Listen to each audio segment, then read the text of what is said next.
राधे राधे भक्तों। तो आज हम जानेंगे जो महत्वपूर्ण बातें हैं कि तुलसी माता कौन से देवताओं पे हमें नहीं चढ़ानी चाहिए, क्योंकि हम जाने अनजाने ना जाने ऐसी गलती कर देते जो हमें नहीं करनी चाहिए। तो आज हम जाने कि तुलसी माता हमें कौन से भगवान पर नहीं चढ़ानी चाहिए। तो कौन से देवताओं पर तुलसी नहीं चढ़ानी चाहिए। वैसे तो तुलसी महारानी का बड़ा महत्व होता है।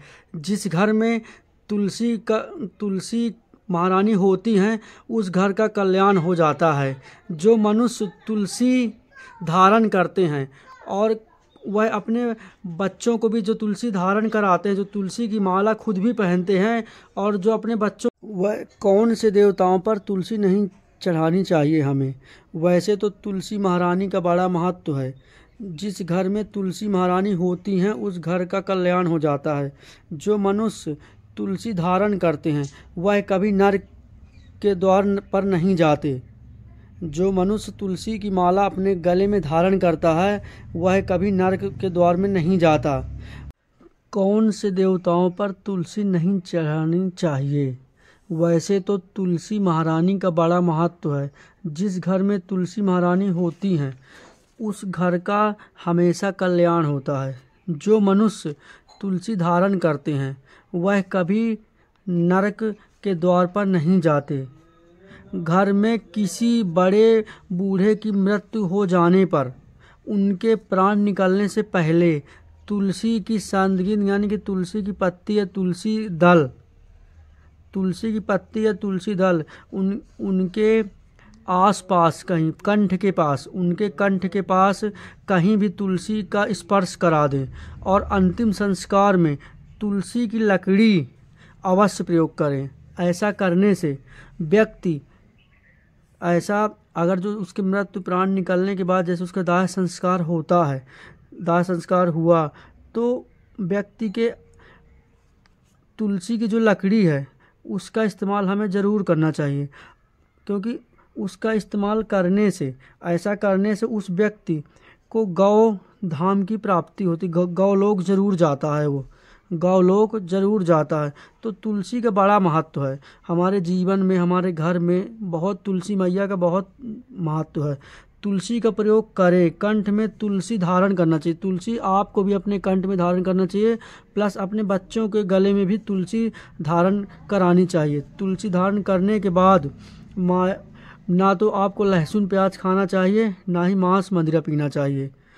तुलसी पहनने के बाद कुछ तुलसी मैया किस प्रकार कुछ नियम है जो हमें पालन करना चाहिए। पर आप तुलसी की माला गले में धारण करने से यह नियम जरूर आप करें कि ना ही लहसुन प्याज नहीं खाना चाहिए और मांस मदिरा आपको नहीं पीना चाहिए। जब आप तुलसी की माला धारण करते तो इतना नियम आपको अपने जीवन में ज़रूर करना चाहिए।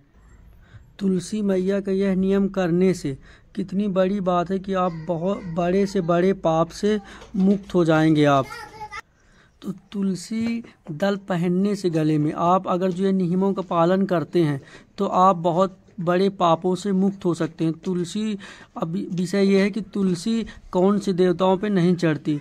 तुलसी महारानी नारायण भगवान को पाने के लिए बहुत कठोर तप करती हैं। अपने को नारायण भगवान को पति के रूप में पाने के लिए बहुत तपस्या कर रही थी और उन्होंने देखा कि गणेश जी को देख लिया तो उनका मन हुआ कि गणेश जी आप ही हमसे विवाह कर लीजिए। यानी कि उन्होंने गणेश जी को देखा तो उनका मन ये हुआ कि गणेश जी आप ही हमसे विवाह कर लो। तो गणेश जी को बहुत क्रोध आ गया, तुम तपस्या कर रही थी नारायण को पाने के लिए और हमको देखकर अपना मन बदल रही हो, जाओ अब हम तुमको कभी स्वीकार नहीं करेंगे। गणेश जी ने इस प्रकार गुस्से में कहा कि अब हम तुमको कभी स्वीकार नहीं करेंगे, क्योंकि जब तुम देख रही थी स्वप्न नारायण को पति रूप में पाने के लिए तपस्या करते और हमको देखकर तुमने मन बदल लिया, तो आज से हमारी पूजा और हम पर तुलसी कभी स्वीकार नहीं होगी। तो गणेश जी ने कहा कि आज से हमारी पूजा में तुम कभी हमको स्वीकार नहीं होगी। गणेश जी की पूजा में तुलसी महारानी का प्रयोग कभी नहीं किया जाएगा, कभी नहीं होता। गणेश जी को तुलसी प्रिय नहीं है, इसलिए तुलसी जी को गणेश जी की पूजा में हम लोग नहीं चढ़ाते। तो आप सभी इस वीडियो पे जुड़े और ये जानकारी आपको कैसी लगी कमेंट बॉक्स में ज़रूर लिखें कि यह जानकारी आप लोगों को कैसी लगी। तो बोलिए वृंदावन बिहारी लाल की जय। जय हो तुलसी मैया की, जय हो तुलसी मैया।